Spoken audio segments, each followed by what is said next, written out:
الحمدللہ رب العالمین والصلاة والسلام علی رسولہ الکریم وعلی آلہ واصحابہ اجمعین اما بعد فاعوذ باللہ من الشیطان الرجیم بسم اللہ الرحمن الرحیم رب اشرح لی صدری ویسر لی امری واحلل عقدۃ من لسانی یفقہوا قولی۔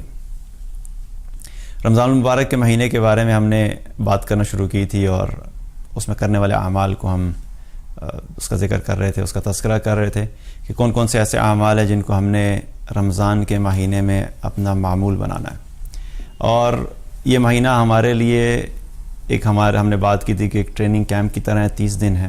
ہم نے اپنے آپ کو ان 30 دنوں میں وہ اعمال کر کے اپنے آپ کو عادی کرنا ہے تاکہ انشاءاللہ وہ اعمال ہمارے ساتھ رمضان کے بعد بھی رہیں اور ہم ان کو اپنی زندگی کا حصہ بنا سکیں۔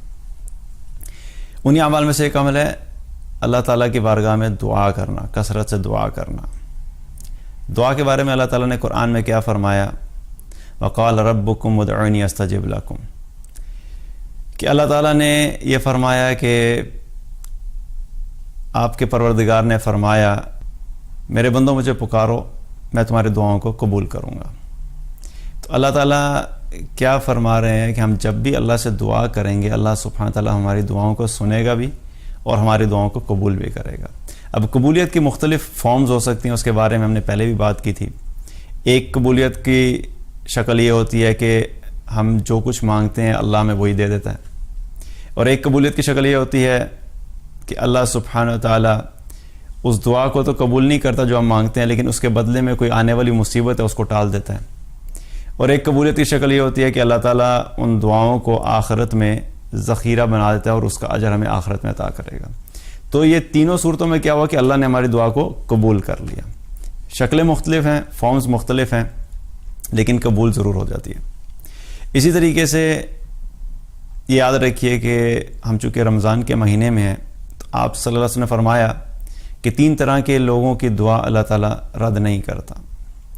پہلا وہ شخص جو روزے کی حالت میں، جو روزہ دار ہے۔ دوسرا باپ کی دعا اپنی اولاد کے حق میں، اور تیسرا مسافر کی دعا۔ تو جو شخص روزہ دار بھی ہے اور باپ بھی ہے اس کے پاس تو ڈبل ہو گیا نا اس کی دعا، کہ ایک تو روزے کی حالت میں بھی ہے اور وہ باپ بھی ہے، تو کیا ہوا کہ اس کی دعا کی طاقت مزید بڑھ گئی۔ تو خاص طور پہ ویسے بھی چونکہ باپ کا ذکر کیوں آیا؟ کیونکہ ماں جو ہوتی ہے، ماں کے اندر جو شفقت اور نرمی ہوتی ہے وہ ویسے بھی اپنی اولاد کے لیے بہت کثرت سے دعا کرتی ہے، عمومی طور پہ ایسا ہوتا ہے۔ اور باپ جو ہے نا وہ دعائیں کرنے میں اکثر تھوڑے سی بخل سے کام لیتے ہیں۔ ایسا نہیں ہے کہ وہ چاہتے نہیں ہیں یا ان کے دل میں کوئی محبت نہیں ہوتی، لیکن ایک فطرتی طور پہ اللہ تعالیٰ نے ماں کے دل میں جو چیز رکھی ہے، باپ جو ہے وہ اس طریقے سے دعا نہیں کرتا۔ اس لیے یہاں پہ کیا فرمایا ہے کہ باپ کی دعا رد نہیں ہوتی۔ تو اس لیے جو لوگ خود باپ ہیں ان کے لیے کیا ہے کہ ان کو بھی کثرت سے دعا کرنی رمضان میں، چونکہ رمضان کے اعتبار سے روزہ دار بھی ہیں اور باپ بھی ہیں، تو انشاءاللہ اللہ تعالیٰ دعاؤں کو قبول کرے گا۔ اور دعا کے معاملے میں ایک چیز کا خیال رکھنا ہے کہ ایک حدیث میں آتا ہے، نبی صلی اللہ علیہ وسلم نے فرمایا کہ اللہ تعالیٰ فرماتا ہے کہ میں اپنے بندے سے اس کے گمان کے مطابق معاملہ کرتا ہوں، اور جب وہ مجھ سے دعا کرتا ہے میں اس کے قریب ہوتا ہوں۔ تو جب بھی دعا کریں تو پہلی چیز کیا ہے کہ ہمیں اپنا گمان درست کرنا ہے اللہ سے۔ ہماری سوچ اللہ کے ساتھ جو مثبت ہونی چاہیے کہ میں جو بھی دعا کروں گا میرا رب میری دعا کو ضرور سنے گا۔ جب ہم دعا کریں گے اس نیت سے کرنے سے پہلے ہی ہم ایک ایسے ذہن کے ساتھ کریں گے کہ نہیں میری دعا تو قبول نہیں ہوتی، کر لیتا ہوں، ہو سکتا ہے پتہ نہیں قبول ہو جائے یا نہ قبول ہو، میں تو بڑے عرصے سے کر رہا ہوں لیکن میری کوئی دعا قبول نہیں ہوتی۔ تو یاد رکھیے کہ اللہ تعالیٰ نے ہمیں مانگنے کا حکم دیا ہے کہ ہم نے اللہ سے مانگنا ہے، اور اللہ نے قبولیت کی گارنٹی دی ہے کہ میں سنوں گا، لیکن اللہ تعالیٰ نے یہ گارنٹی نہیں دی کہ کب سنوں گا۔ یہ ہمیں نہیں پتہ وقت کب ہوگا، وہ دعا کب ہمارے سامنے قبول ہو کہ ہمارے سامنے آئے گی، ہمیں نہیں پتہ۔ تو اس لیے جب تک ہماری دعائیں قبول نہیں ہوتی ہم نے اللہ سے مانگتے رہنا ہے۔ اور ویسے بھی دنیا کی زندگی تو بہت مختصر سی ہے، تو اس میں یہ سوچ لیجئے کہ موت تک ہم نے دعائیں کرتے رہنا اللہ سے۔ یہ نہیں ہے کہ ہم نے بس 1-2 دعائیں کی وہ قبول ہوگی اور اس کے بعد اللہ کو بھول گئے اور پھر ختم ہوگی بات۔ تو ہم نے دعاؤں کا اہتمام کرنا ہے کثرت سے رمضان میں۔ اور رمضان المبارک کے بارے میں ایک اور حدیث میں آتا ہے، نبی صلی اللہ علیہ وسلم نے فرمایا کہ اللہ سبحانہ و تعالیٰ رمضان کے مہینے میں دن اور رات میں اپنے بہت سے بندوں کو جہنم سے آزادی دلاتا ہے، جہنم سے آزاد کر دیتا ہے. اور دن اور رات میں اللہ تعالیٰ نے ہر مسلمان کے لیے ایک دعا رکھی ہوتی ہے جس کو وہ قبولیت سے نوازتا ہے. تو یاد رکھیں کہ ہمارے پاس ایک دعا تو ایسی ہے ہر روز میں انشاءاللہ جو اللہ قبول کرے گا. تو اس سے کیا پتہ لگتا ہے کہ اب ہمیں بڑی سوچ سمجھ کے دعا کرنی چاہیے کہ وہ کون سی دعا ہے جو ہم چاہتے ہیں کہ اللہ ہماری قبول کرے. چاہتے تو ہم یہ ہے کہ ہماری ساری دعائیں قبول ہوں، اور دعاؤں کے اعتبار سے ہم دنیا کے لیے بھی دعا کرتے ہیں اور آخرت کے لیے بھی دعا کرتے ہیں، اور کرنا بھی یہی چاہیے. صرف یہ کہنا کہ صرف آخرت کی دعائیں کرنا اور دنیا کے لیے دعا نہ کرنا یہ مناسب بھی نہیں ہے، اور نبی صلی اللہ علیہ وسلم کی تعلیمات میں سے بھی نہیں ہے. کیونکہ آپ صلی اللہ علیہ وسلم نے جو دعا ہمیں بتائی وہ کیا ہے؟ ربنا آتنا فی الدنیا حسنہ وفی الآخرۃ حسنہ وقنا عذاب النار. دنیا بھی مانگنے کے بارے میں بتایا، آخرت بھی بہترین مانگنے کے بارے میں بتایا، اور جہنم سے نجات کے بارے میں بھی بتایا.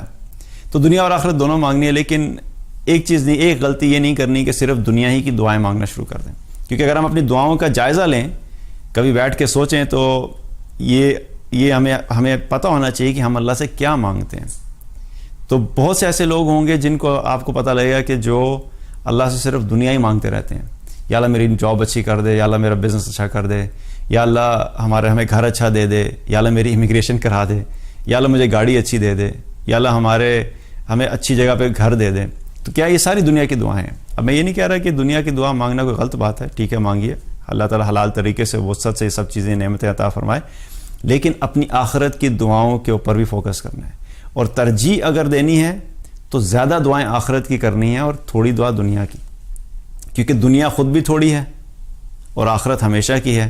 تو جو جتنی ہے اس کے حساب سے اس کو ویٹیج دینا، اس کے حساب سے اس کو ہم نے مانگنا ہے. تو چونکہ ہمارے پاس اب ایک دعا ہے جو کہ نبی صلی اللہ علیہ وسلم نے کیا فرمایا کہ ایک دعا ضرور قبول ہوتی ہے، تو اپنی دعاؤں میں سے کچھ دعائیں ایسی ہیں جن کو خاص کر لیں کہ میں نے یہ دعا بہت زیادہ کثرت سے مانگنی ہے کہ اگر ان میں سے وہ قبول ہوگی تو انشاءاللہ ہمارے لیے نجات کا سبب ہوگی. اب مثال کے طور پہ اب دعائیں اگر دیکھیں تو کچھ بہت اہم دعائیں ہیں جو ہماری آخرت سے متعلق ہیں. میں دنیا کی دعائیں اس لیے نہیں بتاؤں گا کہ دنیا کی ہمیں ساری ویسے ہی پتہ ہوتی ہیں، اس پہ بات نہیں کریں گے، اس کے لیے بتانے کی ضرورت نہیں ہوتی.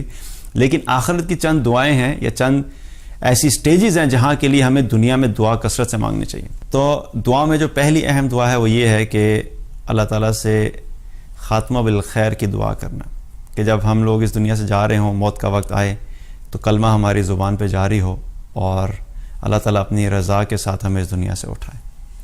مثال کے طور پہ اللہ سے یہ دعا کرنا کہ اللہ قبر میں ہمارا جو سوال جواب ہوں گے اس میں ہمیں ثابت قدم رکھنا، ان سوالوں کا جواب ہماری مدد کرنا کہ ہم سوالوں کا جواب دے سکیں. یہ ایک دعا ہے، بہت اہم دعا ہے کیونکہ ہماری یہ ضرورت ہے. اسی طریقے سے جب قیامت کا دن قائم ہوگا تو اللہ سے یہ دعا کرنا ہے کہ اللہ اپنے عرش کا سایہ نصیب فرما. یہ بھی ہماری بہت اہم ضرورت ہے. اسی طریقے سے جب حساب کتاب شروع ہونے والا ہوگا تو اللہ سے یہ دعا کرنا کہ اللہ ان لوگوں میں شامل فرما کہ جو بغیر حساب کتاب کی جنت میں چلے جائیں. یہ بھی ہماری بہت اہم ضرورت ہے اور یہ دعا ہے جو کہ ہمیں اپنی دعا میں مانگنی چاہیے. اسی طریقے سے ہمیں اس چیز کی دعا کرنی چاہیے کہ قیامت کے دن نبی صلی اللہ علیہ وسلم کا ساتھ اور آپ صلی اللہ علیہ وسلم کے ہاتھ سے حوض کوثر کا پانی نصیب فرمائے. یہ بھی ہمارے لیے بہت اہم ضرورت ہے ہماری. اور پھر الٹیمیٹلی جو دعا کہ اللہ ہمیں جنت الفردوس میں اپنا دیدار نصیب فرما اور نبی صلی اللہ علیہ وسلم کا ساتھ نصیب فرما. تو آخرت سے متعلق دعائیں جو ہیں ان میں سے چند دعائیں یہ بہت اہم ہیں جو کہ ہم ان چیزوں سے اگر نکل گئے انشاءاللہ تو یہ دنیا کی اگر زندگی میں کچھ چیزیں ہماری مرضی کے مطابق نہیں بھی ہوئیں تو آخرت کی زندگی میں کامیاب ہوں گے تو یہ سب چیزیں ہم بھول جائیں گے. ویسے بھی جب ہم یہاں سے چلے جائیں گے تو ہمیں دنیا کی یہ سب چیزیں ایک خواب کی طرح نظر آئیں گی، اور وہ ساری دعائیں جو آج ہم مانگ رہے ہیں جو ہماری نظر میں دنیا کی دعائیں بہت بڑی بڑی ہیں، آخرت میں ہمیں یوں لگے گا کہ پتہ نہیں ہم کیا بچوں کی طرح ان چھوٹی چھوٹی چیزوں کے پیچھے جو ہے نا وہ اپنی خواہشات لے کے چلتے رہتے تھے اور اللہ سے وہ مانگتے رہتے تھے. اس وقت ہمیں احساس ہوگا کہ کاش ہم نے ان چیزوں کے لیے دعائیں کر لی ہوتی اور آج ہمارے لیے آسانی ہوتی.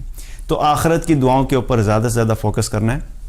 اور دعا کے اعتبار سے ویسے تو اللہ تعالیٰ سے کسی بھی وقت دعا کی جا سکتی ہے. اللہ تعالیٰ نے اس کے بارے میں کوئی لمٹ نہیں رکھی کہ نہیں مجھے تم نے 5 بجے سے لے کے 7 بجے تک پکارو گے تو ٹھیک ہے، اس کے علاوہ میں بزی ہوتا ہوں. اللہ تعالیٰ ہماری دعائیں سننے کے لیے ہر وقت ہماری دعا سنتے ہیں اور ہر وقت اللہ تعالیٰ ہماری دعاؤں کا جواب دیتے ہیں. لیکن کچھ ایسے اوقات ضرور ہیں جن کے بارے میں نبی صلی اللہ علیہ وسلم نے فرمایا اور حدیث سے ہمیں پتہ لگتا ہے کہ وہ خاص اوقات ہیں جن میں اللہ تعالیٰ بالخصوص دعاؤں کو قبول کرتا ہے. انہی میں سے ایک وقت کیا ہے جو سب سے اہم وقت ہے اور رمضان کے اعتبار سے وہ ہمارے لیے آسان بھی ہے. وہ کیا ہے کہ سحری سے کچھ دیر پہلے کا وقت, رات کا آخری حصہ جسے کہا جاتا ہے. اس حصے میں کیا ہوتا ہے, اللہ سبحانہ تعالیٰ پہلے آسمان پہ ہوتا ہے اور اللہ تعالیٰ اپنے پکارنے والوں کی پکار کو سنتا ہے, اور جو شخص اللہ سے مغفرت طلب کرتا ہے اللہ اس کی مغفرت کرتا ہے, جو شخص اللہ سے رزق طلب کرتا ہے اللہ تعالیٰ اس کو رزق عطا کرتا ہے. تو یہ وقت وہ ہے جو کہ بڑا اہم وقت ہے. اس میں ہمیں کوشش کرنا چاہیے کہ زیادہ سے زیادہ دعا کریں, اور چونکہ سحری کا بھی ساتھ ساتھ سلسلہ چل رہا ہوتا ہے تو اگر کبھی پوری طریقے سے فرصت سے دعا نہیں کر رہے تو چلتے پھرتے بھی اللہ سے دعا مانگتے رہیں.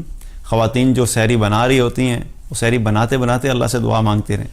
اگر تو باقاعدہ وہاں تہجد کا اہتمام نہیں ہو پایا یا صرف بہت تھوڑا سا وقت ملا تو اس وقت کو بھی یوٹیلائز کیا جائے کہ سحری تیار کرتے ہوئے بھی اللہ سے دعا مانگتے جائے, اور سحری کھانا شروع کریں تب بھی اللہ سے دعا مانگتے رہیں, کیونکہ وہی وقت سارا وقت ہے وہ قبولیت کا وقت ہے. تو کثرت سے دعائیں کرنی اس وقت میں, یہ ایک وقت ہے. اسی طریقے سے قبولیت کے اوقات میں سے کیا ہے کہ جو اذان اور اقامت کے درمیان وقت تو ہوتا ہے, اس کے بارے میں بھی آپ صلی اللہ علیہ وسلم نے کیا فرمایا کہ اللہ تعالیٰ اس درمیان جو دعائیں مانگی جاتی ہیں اللہ تعالیٰ ان دعاؤں کو قبول فرماتا ہے. تو یہ اذان اور اقامت کے درمیان جو وقت ہے تو رمضان کے علاوہ بھی اس میں قبولیت ہوتی ہے, لیکن رمضان کے اندر ہم نے چونکہ پریکٹس کرنی ہے اس چیز کی تو کوشش کریں کہ ہر اذان کے بعد اس وقت جو ہے وہ اذان سے لے کے اقامت کے درمیان جو وقت ہے اس میں کثرت سے دعاؤں کا اہتمام کریں. اور اسی طریقے سے سجدے کی حالت میں جو انسان ہوتا ہے وہ اللہ کے سب سے قریب ہوتا ہے. تو جب اللہ کے سب سے قریب ہیں تو اس حالت میں بھی کثرت سے دعائیں کرنا, تو بالخصوص جب نوافل کا اہتمام کریں تو نوافل میں سجدے کی حالت میں اللہ تعالیٰ سے کثرت سے دعائیں کرنی ہیں. تو ان سب چیزوں کا انشاءاللہ ہم نے دعا کے اعتبار سے اہتمام کرنا ہے تاکہ ان چند دنوں کا ہم زیادہ سے زیادہ فائدہ حاصل کر سکیں, اور پھر یہی چیزیں ہماری زندگی میں ہماری عادت بھی بن جائیں, اور اللہ تعالیٰ ہمیں توفیق دے کہ ہم رمضان کے بعد بھی ان تمام اعمال کو کرنے والے ہوں. اللہ تعالیٰ ہم سب کو عمل کی توفیق عطا فرمائے.